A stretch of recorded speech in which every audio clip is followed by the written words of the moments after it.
संबंध। इस प्रकार गीता शास्त्र के अध्ययन का महात्म्य बतलाकर अब जो उपर्युक्त प्रकार से अध्ययन करने में असमर्थ ऐसे मनुष्यों के लिए उसके श्रवण का फल बतलाते हैं। श्रद्धावान अनसूयश्च शृणुयादपि यो नरः सोऽपि मुक्तः शुभान् लोकान् प्राप्नुयात् पुण्यकर्मणाम्। जो मनुष्य श्रद्धायुक्त और दोष दृष्टि से रहित होकर इस गीता शास्त्र का श्रवण भी करेगा, वह भी पापों से मुक्त होकर उत्तम कर्म करने वालों के श्रेष्ठ लोकों को प्राप्त होगा। प्रश्न, यहाँ नरः पद के प्रयोग का क्या भाव है?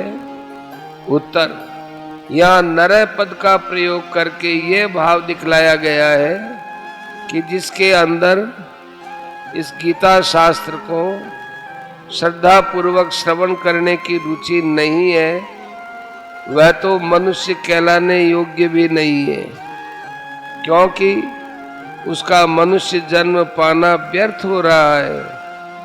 इस कारण वह मनुष्य के रूप में पशु के ही तुल्य है। प्रश्न, श्रद्धायुक्त और दोष दृष्टि से रहित होकर इस गीता शास्त्र का श्रवण करना क्या है?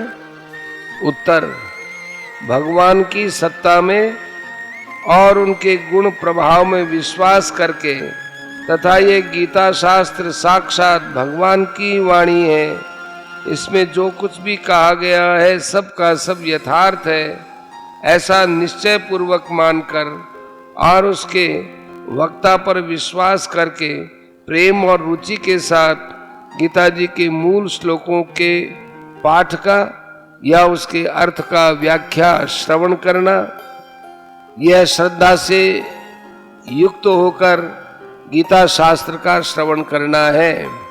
और उसका श्रवण करते समय भगवान पर या भगवान के वचनों पर किसी प्रकार का दोषारोपण न करना एवं गीता शास्त्र की किसी रूप में भी अवज्ञा न करना, यह दोष दृष्टि से रहित होकर उसका श्रवण करना है।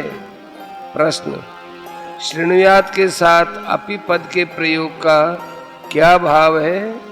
उत्तर, श्रृणुयात के साथ अपि पद का प्रयोग करके यह भाव दिखलाया गया है कि जो 68वें श्लोक के अनुसार इस गीता शास्त्र का दूसरों को अध्ययन कराता है तथा जो 17वें श्लोक के अनुसार स्वयं अध्ययन करता है, उन लोगों की तो बात ही क्या है, पर जो इसका श्रद्धा पूर्वक श्रवण भी कर लेता है वह भी पापों से छूट जाता है। इसलिए जिससे इसका अध्यापन अथवा अध्ययन भी न बन सके, उसे इसका श्रवण तो अवश्य ही करना चाहिए।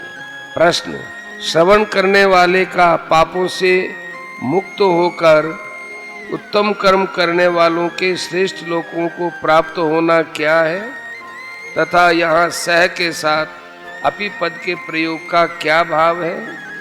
उत्तर, जन्म जन्मांतरों में किए हुए जो पशु पक्षी आदि नीच योनियों के और नरक के हेतुभूत पाप कर्म हैं, उन सब से छूटकर जो इंद्रलोक से लेकर भगवान के परम धाम पर्यंत अपने अपने प्रेम और श्रद्धा के अनुरूप भिन्न भिन्न लोकों में निवास करना है, यही उनका पापों से मुक्त होकर पुण्य कर्म करने वालों के श्रेष्ठ लोकों को प्राप्त होना है।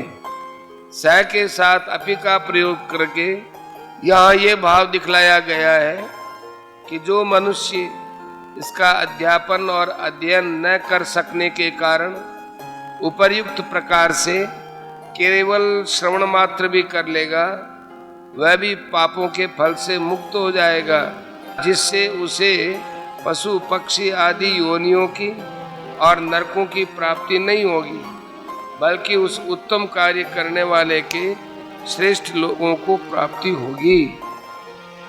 संबंध: इस प्रकार गीता शास्त्र के कथन, पठन और श्रवण का महात्म्य बतलाकर अब भगवान स्वयं सब कुछ जानते हुए भी अर्जुन को सचेत करने के लिए उससे उसकी स्थिति पूछते हैं।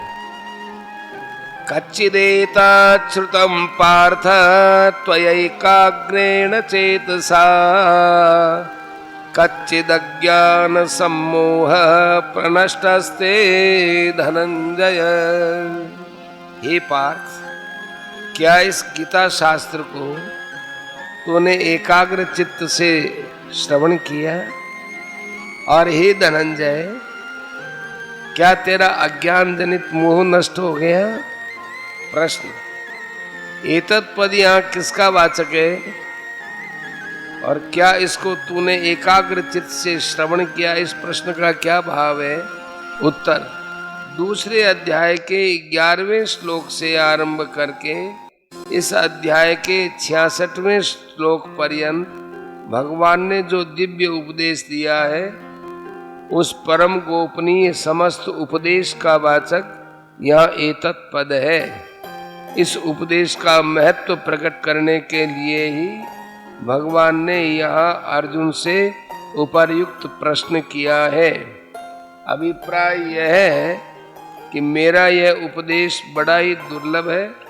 मैं हर एक मनुष्य के सामने मैं ही साक्षात परमेश्वर हूँ, तो मेरी ही शरण में आ जा इत्यादि बातें नहीं कह सकता।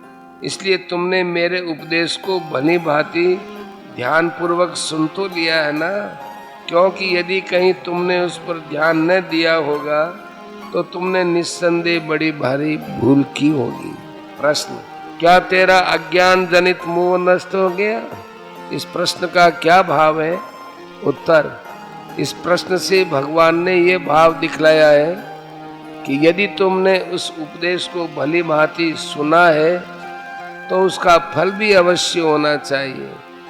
इसलिए तुम जिस मोह से व्याप्त होकर धर्म के विषय में अपने को मूढ़ चेता बतला रहे थे दूसरे अध्याय के 7वें में, तथा अपने स्वधर्म का पालन करने में पाप समझते थे पहले अध्याय के 36वें में, और समस्त कर्तव्य कर्मों का त्याग करके भिक्षा के अन्न से जीवन बिताना श्रेष्ठ समझ रहे थे दूसरे अध्याय के 5वें में, एवं जिसके कारण तुम स्वजन वध के भय से व्याकुल हो रहे थे पहले अध्याय के 45 से 47, और अपने कर्तव्य का निश्चय नहीं कर पा रहे थे दूसरे अध्याय के 6 और 7वें श्लोक के अनुसार। तो तुम्हारा ये अज्ञान जनित मोह अब नष्ट हो गया या नहीं? यदि मेरे उपदेश को तुमने ध्यान पूर्वक सुना होगा तो अवश्य ही तुम्हारा मोह नष्ट हो जाना चाहिए।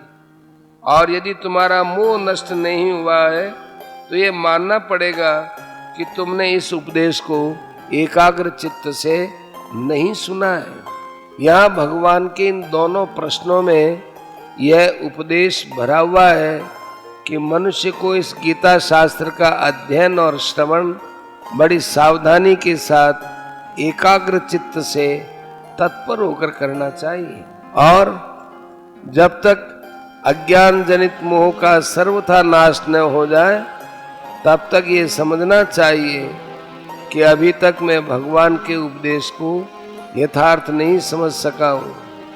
अतः पुनः उस पर श्रद्धा और विवेक पूर्वक विचार करना आवश्यक है।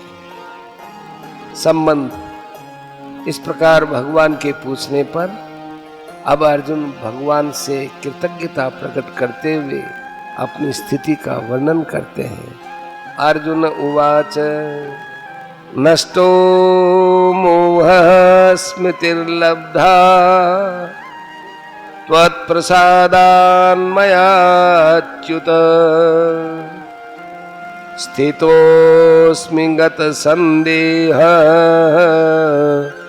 करिष्ये वचनं तव।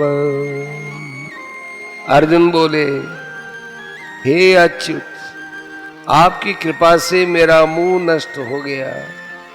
और मैंने स्मृति प्राप्त कर ली है।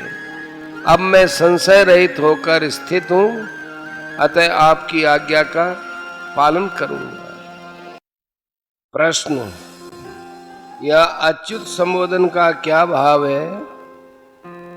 उत्तर, भगवान को अच्युत नाम से संबोधित करके यह अर्जुन ने यह भाव दिखलाया है कि आप साक्षात निर्विकार परब्रह्म परमात्मा सर्वशक्तिमान अविनाशी परमेश्वर हैं। इस बात को अब मैं भली भांति जान गया हूँ। प्रश्न, आपकी कृपा से मेरा मोह नष्ट हो गया, इस कथन का क्या भाव है? उत्तर, इससे अर्जुन ने कृतज्ञता प्रकट करते हुए भगवान के प्रश्न का उत्तर दिया है। अर्जुन के कहने का अभिप्राय यह है कि आपने ये दिव्य उपदेश सुनाकर मुझ पर बड़ी भारी दया की है। आपके उपदेश को सुनने से मेरा अज्ञान जनित मोह सर्वथा नष्ट हो गया है, अर्थात आपके गुण प्रभाव ऐश्वर्य और स्वरूप को यथार्थ न जानने के कारण जिस मोह से व्याप्त होकर मैं आपकी आज्ञा को मानने के लिए तैयार नहीं हो रहा था, जैसा कि दूसरे अध्याय में 9वें श्लोक में मैंने कहा, और बंधु बांधवों के विनाश का भय करके शोक से मैं व्याकुल हो रहा था। पहले अध्याय में 28वें से 47वें तक।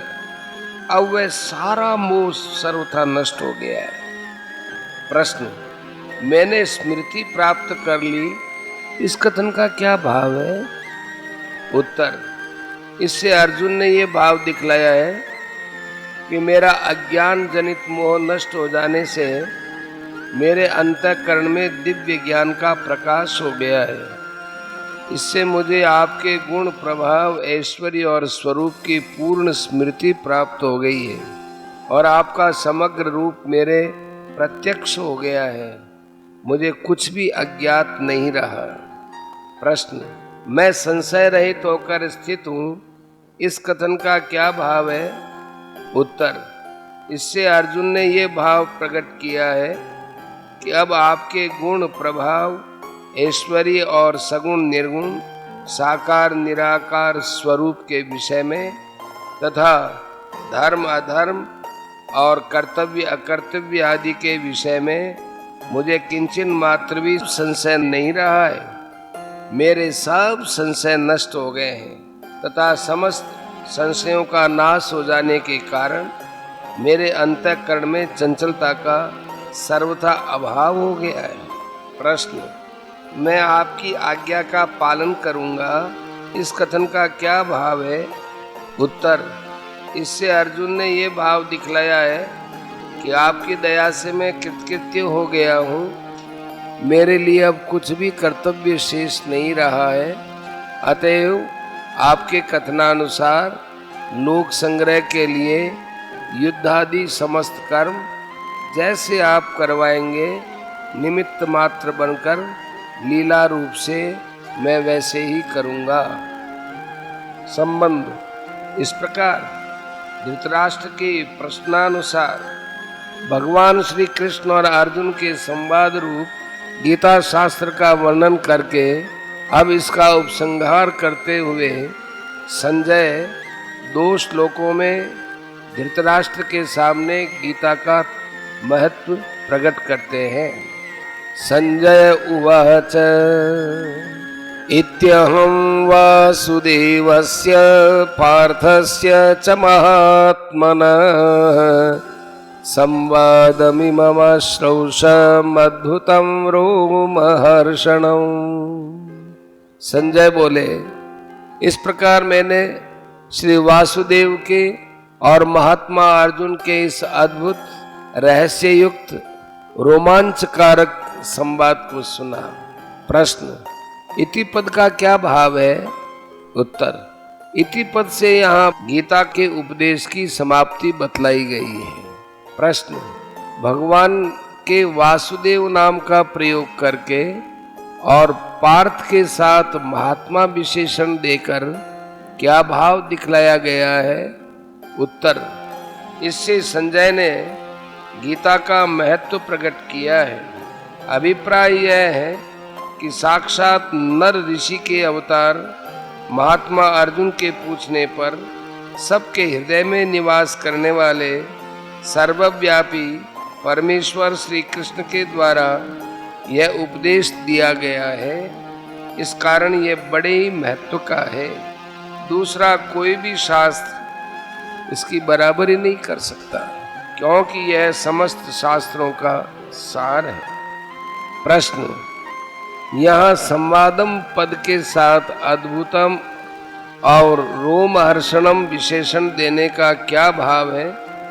उत्तर, इन दोनों विशेषणों का प्रयोग करके संजय ने यह भाव दिखलाया है कि यह महात्मा अर्जुन के पूछने पर साक्षात परमेश्वर के द्वारा कहा हुआ उपदेश बड़ा ही अद्भुत अर्थात आश्चर्यजनक और असाधारण है।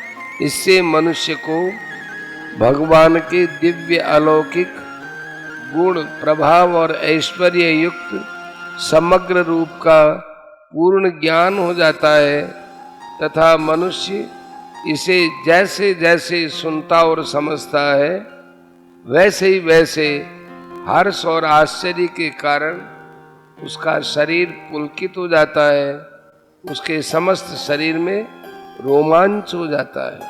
प्रश्न, अश्रौषम पद का क्या भाव है? उत्तर, इससे संजय ने ये भाव दिखलाया है कि ऐसे अद्भुत आश्चर्यमय उपदेश को मैंने सुना, ये मेरे लिए बड़े ही सौभाग्य की बात है। व्यास प्रसादात् श्रुतवानेतद्गुह्यमहं परं योगं योगेश्वरात् कृष्णात् साक्षात् कथयतः स्वयं। श्री वेदव्यास जी की कृपा से दिव्य दृष्टि पाकर मैंने इस परम गोपनीय योग को अर्जुन के प्रति कहते हुए स्वयं योगेश्वर भगवान श्री कृष्ण से प्रत्यक्ष सुना है। प्रश्न, व्यास प्रसादात् पद का क्या भाव है? उत्तर, इससे संजय ने व्यास जी के प्रति कृतज्ञता का भाव प्रकट किया है। अभिप्राय यह है कि भगवान वेदव्यास जी ने दया करके जो मुझे दिव्य दृष्टि अर्थात दूर देश में होने वाली समस्त घटनाओं को देखने, सुनने और समझने आदि की अद्भुत शक्ति प्रदान की है, उसी के कारण आज मुझे भगवान का यह दिव्य उपदेश सुनने के लिए मिला, नहीं तो मुझे ऐसा सुयोग कैसे मिलता। प्रश्न, एतत् पद यहाँ किसका वाचक है तथा उसके साथ परम, गुह्यम और योगम इन तीनों विशेषणों के प्रयोग का क्या भाव है? उत्तर, एतत् पद यहाँ श्री कृष्ण और अर्जुन के संवाद रूप इस गीता शास्त्र का वाचक है। इसके साथ परम विशेषण देकर यह भाव दिखलाया है कि यह अतिशय उत्तम है। गुह्यम विशेषण देकर यह भाव दिखलाया है कि यह अत्यंत गुप्त रखने योग्य है, अतः अनधिकारी के सामने इसका वर्णन नहीं करना चाहिए। तथा योगम विशेषण देकर यह भाव दिखलाया गया है कि परमात्मा की प्राप्ति के उपाय भूत कर्म योग, ज्ञान योग, भक्ति योग और ध्यान योग आदि साधनों का इसमें भली भांति वर्णन किया गया है तथा वह स्वयं भी अर्थात श्रद्धा पूर्वक इसका पाठ भी परमात्मा की प्राप्ति का साधन होने से योग रूप ही है। प्रश्न, उपर्युक्त विशेषणों से युक्त इस उपदेश को मैंने अर्जुन के प्रति कहते हुए स्वयं योगेश्वर भगवान श्री कृष्ण से प्रत्यक्ष सुना है, इस वाक्य का क्या भाव है? उत्तर, इससे संजय ने धृतराष्ट्र के प्रति यह भाव प्रकट किया है कि यह गीता शास्त्र जो मैंने आपको सुनाया है किसी दूसरे से सुनी हुई बात नहीं, किंतु समस्त योग शक्तियों के अध्यक्ष सर्वशक्तिमान स्वयं भगवान श्री कृष्ण के ही मुखारविंद से उस समय जबकि वे उसे अर्जुन से कह रहे थे, मैंने प्रत्यक्ष सुना है। संबंध इस प्रकार अति दुर्लभ गीता शास्त्र के सुनने का महत्व प्रकट करके अब संजय अपनी स्थिति का वर्णन करते हुए उपदेश की स्मृति का महत्व प्रकट करते हैं। राजन् संस्मृत्य संस्मृत्य संवादमिमम् अद्भुतम् केशवार्जुनयोः पुण्यं हृष्यामि च मुहुर्मुहुः। हे राजन, भगवान श्री कृष्ण और अर्जुन के इस रहस्य युक्त कल्याणकारक और अद्भुत संवाद को पुनः पुनः स्मरण करके मैं बार बार हर्षित हो रहा हूं। प्रश्न, पुण्यम और अद्भुतम इन दोनों विशेषणों का क्या भाव है?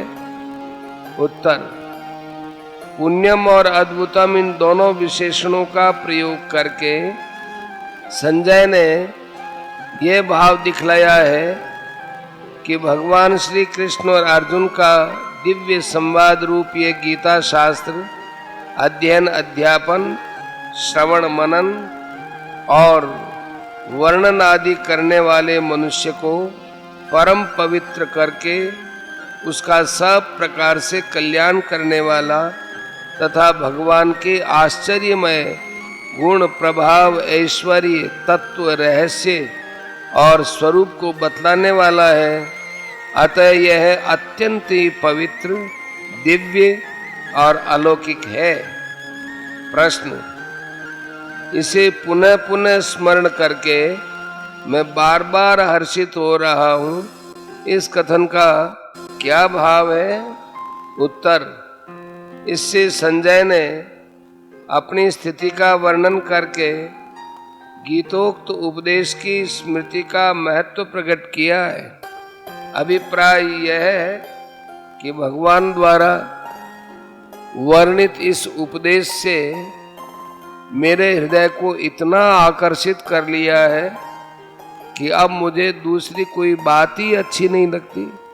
मेरे मन में बार बार उस उपदेश की स्मृति हो रही है और उन भावों के आवेश में मैं असीम हर्ष का अनुभव कर रहा हूं। प्रेम और हर्ष के कारण विबल हो रहा हूं। संबंध इस प्रकार गीता शास्त्र की स्मृति का महत्व बतलाकर अब संजय अपनी स्थिति का वर्णन करते हुए भगवान के विराट स्वरूप की स्मृति का महत्व बतलाते हैं। तच्च संस्मृत्य संस्मृत्य रूपमत्यद्भुतं हरे विस्मयो मे महान् राजन् हृष्यामि च पुनः पुनः। हे राजन, श्री हरि के उस अत्यंत विलक्षण रूप को भी पुनः पुनः स्मरण करके मेरे चित्त में महान आश्चर्य होता है और मैं बार बार हर्षित हो रहा हूं। प्रश्न, भगवान के हरि नाम का क्या भाव है? उत्तर, भगवान श्री कृष्ण के गुण प्रभाव लीला ऐश्वर्य महिमा नाम और स्वरूप का श्रवण मनन कीर्तन दर्शन और स्पर्श आदि करने से मनुष्य के समस्त पापों का नाश हो जाता है। उनके साथ किसी प्रकार का भी संबंध हो जाने से वे मनुष्य के समस्त पापों को, अज्ञान को और दुख को हर लेते हैं तथा वे अपने भक्तों के मन को चुराने वाले हैं, इसलिए उन्हें हरि कहते हैं। प्रश्न, तत् और अति अद्भुतम विशेषणों के सहित रूपम पद भगवान के किस रूप का वाचक है? उत्तर, जिस अत्यंत आश्चर्यमय दिव्य विश्व रूप का भगवान ने अर्जुन को दर्शन कराया था और जिसके दर्शन का महत्व भगवान ने 11वें अध्याय के 47वें और 48वें में स्वयं बतलाया है, उसी विराट स्वरूप का वाचक यहाँ तत् और अति अद्भुतम विशेषणों के सहित रूपम पद है।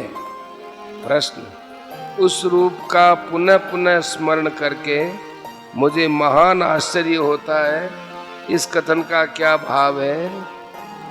उत्तर: इससे संजय ने ये भाव दिखलाया है कि भगवान का वह रूप मेरे चित्त से उतरता ही नहीं, उसे मैं बार बार स्मरण करता रहता हूँ और मुझे बड़ा आश्चर्य हो रहा है कि भगवान के अतिशय दुर्लभ उस दिव्य रूप का दर्शन मुझे कैसे हो गया।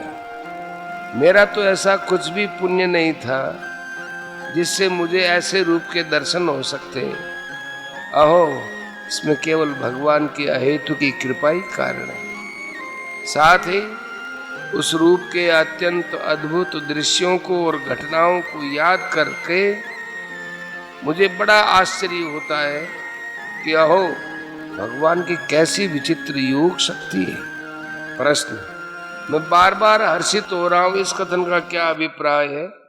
उत्तर: इससे ये भाव दिखलाया गया है कि मुझे केवल आश्चर्य ही नहीं होता, उसे बार बार याद करके मैं हर्ष और प्रेम से विवलित भी हो रहा हूं। मेरे आनंद का पारावार नहीं है। संबंध: इस प्रकार अपनी स्थिति का वर्णन करते हुए गीता के उपदेश की और भगवान के अद्भुत रूप की स्मृति का महत्व प्रकट करके अब संजय धृतराष्ट्र से पांडवों के विजय की निश्चित संभावना प्रकट करते हुए इस अध्याय का उपसंहार करते हुए कहते हैं: यत्र योगेश्वरः कृष्णो यत्र पार्थो धनुर्धरः तत्र श्रीर्विजयो भूतिर्ध्रुवा नीतिर्मतिर्मम। हे राजन, जहाँ योगेश्वर भगवान श्री कृष्ण है और जहाँ गांडीव धनुषधारी अर्जुन है, वहीं पर श्री, विजय, विभूति और अचल नीति है, ऐसा मेरा मत है। प्रश्न: भगवान श्री कृष्ण को योगेश्वर कहकर और अर्जुन को धनुर्धर कहकर इस श्लोक में संजय क्या भाव दिखला रहे हैं? उत्तर: धृतराष्ट्र के मन में संधि की इच्छा उत्पन्न करने के उद्देश्य से इस श्लोक में संजय उपर्युक्त विशेषणों के द्वारा भगवान श्री कृष्ण का और अर्जुन का प्रभाव बतलाते हुए पांडवों के विजय की निश्चित संभावना प्रकट करते हैं। अभिप्राय यह है कि भगवान श्री कृष्ण समस्त योग शक्ति के स्वामी हैं। वे अपनी योग शक्ति से क्षण भर में समस्त जगत की उत्पत्ति, पालन और संहार कर सकते हैं। वे साक्षात नारायण भगवान श्री कृष्ण जिस धर्मराज युधिष्ठिर के सहायक हैं, उसकी विजय में क्या शंका है। इसके सिवा अर्जुन भी नर ऋषि के अवतार, भगवान के प्रिय सखा और गांडीव धनुष के धारण करने वाले महान वीर पुरुष हैं। वे भी अपने भाई युधिष्ठिर की विजय के लिए कटिबद्ध हैं। अतः आज उस युधिष्ठिर की बराबरी दूसरा कौन कर सकता है, क्योंकि जहाँ सूर्य रहता है प्रकाश उसके साथ ही रहता है। इसी प्रकार जहाँ योगेश्वर भगवान श्री कृष्ण और अर्जुन रहते हैं, वहीं संपूर्ण शोभा, सारा ऐश्वर्य और अटल न्याय अर्थात धर्म, ये सब उनके साथ साथ रहते हैं। और जिस पक्ष में धर्म रहता है उसी की विजय ही होती है। अतः पांडवों के विजय में किसी प्रकार की शंका हो ही नहीं सकती। यदि अब भी तुम अपना कल्याण चाहते हो तो अपने पुत्रों को समझाकर पांडवों से संधि कर लो। ओम तत्सत् इति श्रीमद्भगवद्गीतासु उपनिषत्सु ब्रह्म विद्यायां योगशास्त्रे श्री कृष्णार्जुन संवादे मोक्ष संन्यास योगो नामाष्टादशोऽध्याय।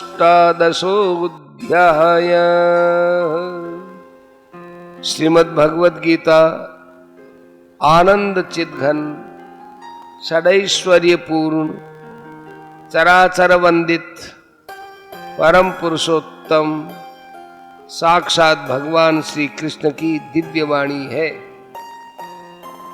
यह अनंत रहस्यों से पूर्ण है। परम दयामय भगवान श्री कृष्ण की कृपा से ही किसी अंश में इसका रहस्य समझ में आ सकता है। जो पुरुष परम श्रद्धा और प्रेममयी विशुद्ध भक्ति से अपने हृदय को भरकर भगवत गीता का मनन करते हैं, वे ही भगवत कृपा का प्रत्यक्ष अनुभव करके गीता के स्वरूप का किसी अंश में झांकी कर सकते हैं। अतएव अपना कल्याण चाहने वाले नर नारियों को उचित है कि वे भक्तवर अर्जुन को आदर्श मानकर अपने में अर्जुन के से दैवी गुणों का अर्जन करते हुए श्रद्धा भक्ति पूर्वक गीता का श्रवण मनन और अध्ययन करें एवं भगवान की आज्ञानुसार यथा योग्य तत्परता के साथ साधन में लग जाए।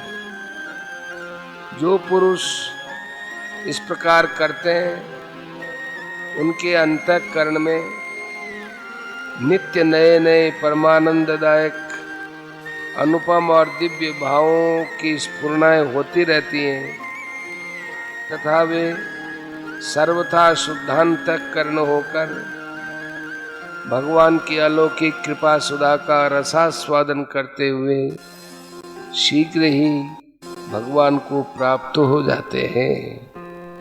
हरि ओम तत्सत। हरि ओम तत्सत। हरि ओम तत्सत। महाभारत में गीता जी का महात्म्य। गीता सुगीता कर्तव्या किमन्यैः शास्त्र संग्रही या स्वयं पद्मनाभस्य मुखपद्माद् विनिःसृता सर्वशास्त्रमयी गीता सर्वदेवमयो हरिः सर्वतीर्थमयी गंगा सर्ववेदमयो मनुः।